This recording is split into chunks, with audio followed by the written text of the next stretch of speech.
शर्म, संकोच और हठधर्मिता की आखिर नहीं चल सकी। 15 जून 1988। समर्थ सद्गुरुदेव श्री रामलाल जी सियाग। मैं तुम्हें सच्चाई बताता हूँ, यह तुम्हारे लिए लाभदायक है कि मैं तुम्हें छोड़कर जा रहा हूँ।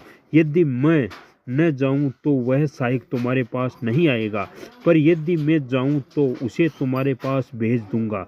जब वह आ जाएगा तो वह संसार को पाप, धार्मिकता और न्याय के विषय में दोषी ठहराएगा। पाप के विषय में इसलिए कि इस संसार के लोगों ने मुझ पर विश्वास नहीं किया। धार्मिकता के विषय में इसलिए कि मैं पिता के पास जा रहा हूँ और तुम मुझे फिर न देखोगे। न्याय के विषय में इसलिए कि इस संसार का शासक दोषी ठहराया गया है। मुझे तुमसे और भी बहुत बातें कहनी है, पर अभी तुम उन्हें सहन नहीं कर सकोगे। जब वह सत्य का आत्मा आएगा तब वह संपूर्ण सत्य में तुम्हारा मार्गदर्शन करेगा। वह अपनी ओर से कुछ नहीं कहेगा, जो बातें वह सुनेगा वही कहेगा। वह होने वाली घटनाओं के विषय में मैं तुम्हें बताएगा। वह मेरी महिमा करेगा, क्योंकि वह मेरी बातें ग्रहण करेगा और तुम्हें बताएगा। जो पिता का है वह मेरा है, इसलिए मैंने कहा है कि आत्मा मेरी बातें ग्रहण करेगा और तुम्हें बताएगा। इस बात को संकोचवंश में आज तक नहीं कह सका और यही आध्यात्मिक जगत में कार्य करना आरंभ कर दिया है। परंतु मुझे बताया गया था कि मुझे यहाँ सफलता नहीं मिलेगी। उसी छोटी पुस्तक यूहन्ना में इस संदर्भ में यीशु ने स्वयं एक बात कही थी, उसकी तरफ इंगित करके मुझे समझाया गया। यीशु ने स्वयं ये साक्षी दी थी कि एक नबी का आदर उसकी मातृभूमि में नहीं होता, परंतु मैंने हठधर्मिता से यही काम प्रारंभ कर दिया। पूरे प्रयास के बावजूद मैं सफल नहीं हो सका। मुझे असफलता की आकांक्षा पहले से थी और इस संदर्भ में बता भी दिया गया था, परंतु संकोचवंश में इसे किसी के सामने प्रकट नहीं कर सका। समय बहुत थोड़ा है और कार्यभार बहुत अधिक सौंपा गया है। यह सार्वभौम कार्य है, मानव मात्र का इसमें संबंध है। केवल भारत ही इसका अधिकारी नहीं है।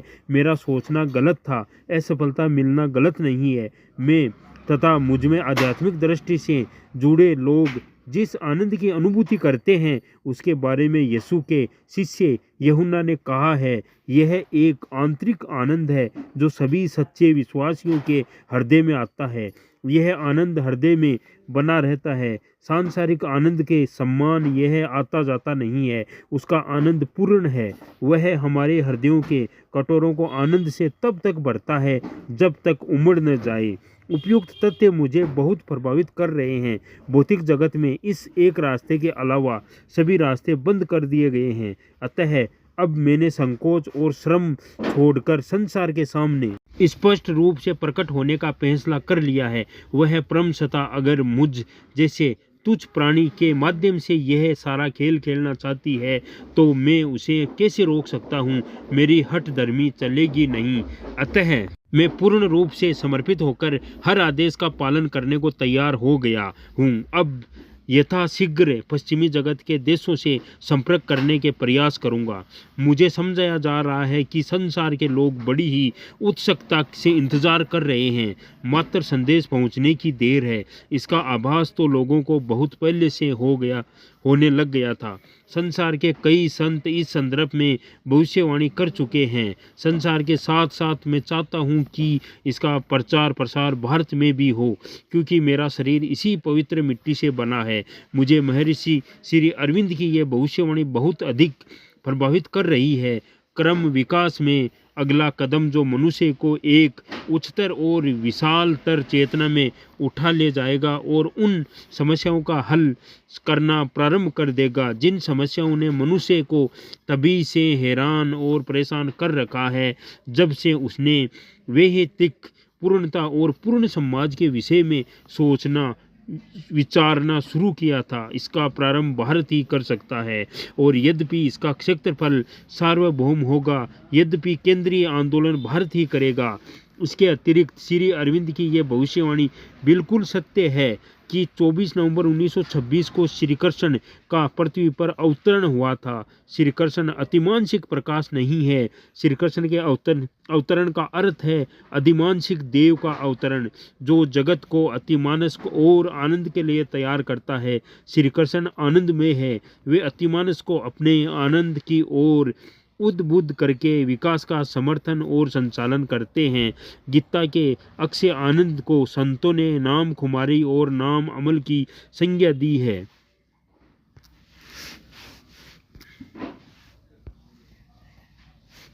मेरे गुरुदेव ने उस अक्षय आनंद को पृथ्वी पर लाकर संसार के सभी प्राणियों में बांटने का कार्य मुझे सौंपा है। उसको अब मैंने निसंकोच विश्व भर में बांटने का फैसला कर लिया है। भारत के निर्धन लोग रोटी कपड़े के चक्कर से निकले तो इस तरफ ध्यान जाए। लंबी गुलामी ने भी लोगों को भारी गुमराह कर दिया है। इस प्रकाश के संसार में फैलते ही विश्व भारत की तरफ आकर्षित होगा और कर्मिक विकास की गति से शीघ्र उन्नति के शिखर पर पहुंच जाएगा, क्योंकि ऐसी स्थिति में संसार की सारी शक्तियां उत्थान में पूर्ण सहयोग देने लगेगी। गुरु शियाग सिद्ध में आपको केवल मंत्र जपना है। संजीवनी मंत्र का आपको जप करना है, 2 टाइम ध्यान करना है, बिल्कुल निःशुल्क है। आपको 1 रुपया नहीं लगेगा, आपको फीस नहीं देनी है। केवल घर में रहकर आप आराधना कर सकते हो, अपना जीवन संभाल सकते हो। जय गुरुदेव, जय दादा गुरुदेव।